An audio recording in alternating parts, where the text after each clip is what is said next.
La fin de l'année 2024 touche à sa fin, ou presque en tous les cas. L'occasion pour nous de vous donner rendez-vous au beffroi de Montrouge avec la Gendarmerie nationale. Pour vous, News Sécurité et sa rédaction s'est rendu à la 4e édition des rencontres Agir pour rencontrer les professionnels de la sécurité et vous proposer un aperçu de l'horizon 2025. Pensées et mises en œuvre par la Gendarmerie nationale, ces rencontres sont un véritable booster pour les entreprises innovantes. Des solutions créées pour répondre aux besoins en créant les solutions de demain pour la gendarmerie. Ce concept conçu en 2021 par la Gendarmerie nationale, suite au regard que l'on avait sur les différents salons auxquels nous allions, nous avions toujours des produits qui nous étaient proposés par les entreprises, pensant pouvoir correspondre complètement à ce qui était nécessaire pour réaliser nos missions. En fait, on se rendait compte que ces produits, c'était très rare qu'ils puissent correspondre à 100% de nos besoins. Donc on s'est dit, mais en fait, pourquoi les entreprises n'arrivent pas à concevoir ce type de produit? En fait, en échangeant avec eux, on s'est juste rendu compte qu'ils ne connaissaient pas parfaitement nos besoins, d'où cette idée de salon du besoin, un salon de la demande, de pouvoir exprimer auprès des industriels quel est le besoin pour chacun des porteurs de la Gendarmerie nationale. Des efforts qui, depuis sa création, portent leurs fruits. Alors sur cette 4e édition, donc du coup en 3 ans de salon, on est déjà à plus de 2 millions d'euros de commandes publiques faites par la gendarmerie seule. Je n'ai pas les chiffres des autres administrations, mais 2 millions de commandes publiques qui ont été passées à des entreprises que nous ne connaissions pas avant même les événements Agir. C'est vraiment toute la force de cet événement, c'est de pouvoir découvrir des industriels qui vont pouvoir nous apporter des solutions à nos besoins avec lesquels on va pouvoir rapidement commander les produits. L'occasion pour la gendarmerie de rencontrer et recevoir les directeurs de programmes des administrations, les TPE, PME et l'ensemble du monde de la recherche dans des rendez-vous d'affaires à ciel ouvert afin de leur exposer leurs problèmes et leurs attentes. Et durant toute cette journée enrichissante, des tables rondes ont été organisées, notamment sur l'IA générative pour les organisations. L'occasion pour le chef d'escadron, Adrien Lee, chef du Data Lab de l'Agence du numérique des forces de sécurité intérieure, de revenir sur les opportunités et les menaces de cette IA. En termes d'opportunités sur l'IA générative, effectivement, on a un florilège de cas d'usage. Ça évolue tellement vite qu'on pourrait trouver des utilisations de cette technologie un peu partout.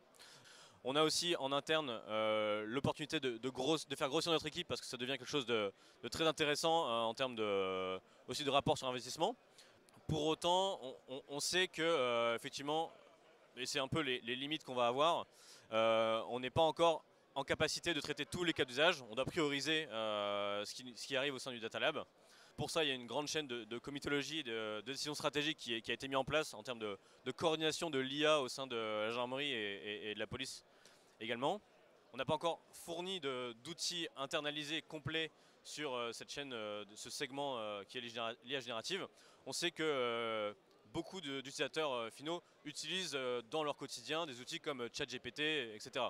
Et donc il faut aussi les sensibiliser sur les risques que ça peut apporter d'utiliser ce type d'outil tant qu'il n'est pas un outil qui soit mis à disposition et qui soit sécurisé entièrement par l'agence. Une vision partagée par l'un des représentants du monde de la recherche, le doctorant Antoine Bordas. En effet, c'était le titre de la table ronde.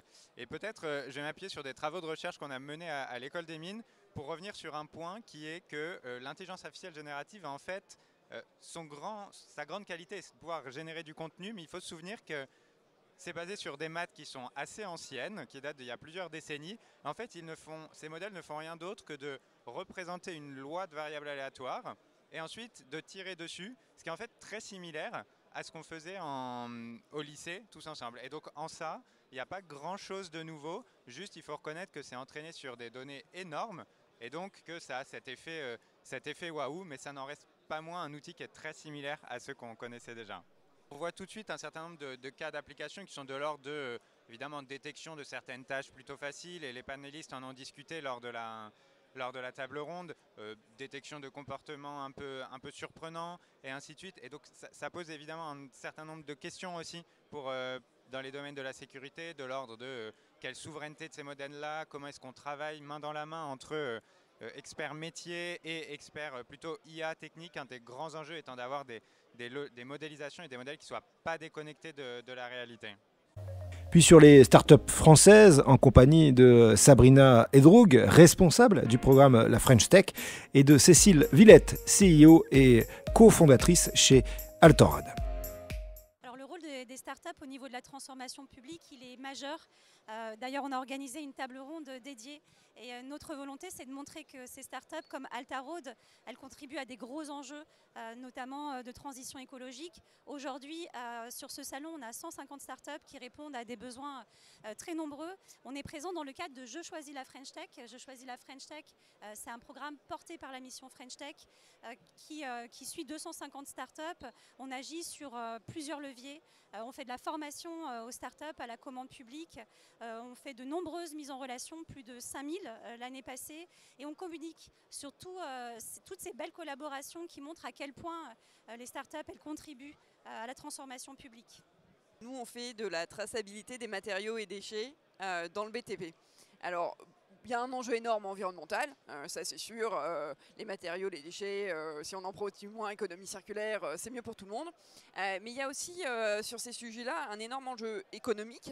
Et puis il y a des enjeux de souveraineté. Parce que finalement, toutes les technos qu'on déploie derrière d'intelligence artificielle pour capter ces données, mieux les connaître, ça permet de mieux valoriser et de mettre en place des chaînes adaptées qui vont permettre de gagner de l'argent. Pour nous, les rencontres Agir, c'est hyper important puisque l'armée, la gendarmerie, les achats publics, finalement, dans notre chaîne de valeur, c'est le déclencheur, c'est eux qui peuvent être prescripteurs, c'est eux qui peuvent faire changer la donne. Et donc avoir ces contacts avec les différents acteurs de manière privilégiée, rapide, c'est parfait.